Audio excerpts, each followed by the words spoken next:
Je fais tailler mes arbres pour donner de l'ombre, et je ne conçois pas qu'un arbre soit fait pour autre chose, quand toutefois, comme l'est-il noyé, il ne rapporte pas de revenus.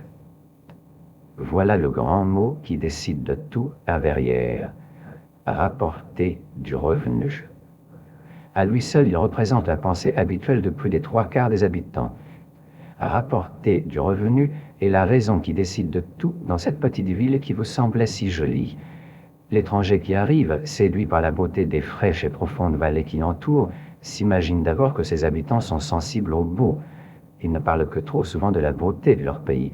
On ne peut pas nier qu'ils n'en fassent grand cas, mais c'est parce qu'elle attire quelques étrangers dont l'argent enrichit les aubergistes, ce qui, par le mécanisme de l'octroi, rapporte du revenu à la ville.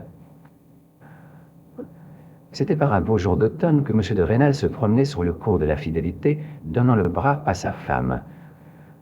Madame de Rênal paraissait une femme de 30 ans, mais encore assez jolie.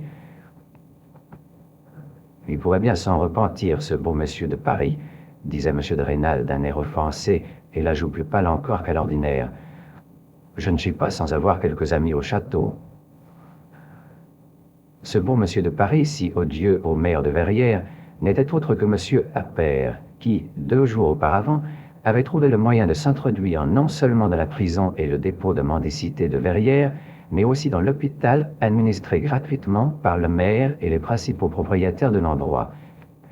Mais, disait timidement Madame de Rênal, quel tort peut vous faire ce monsieur de Paris, puisque vous administrez le bien des pauvres avec la plus scrupuleuse probité?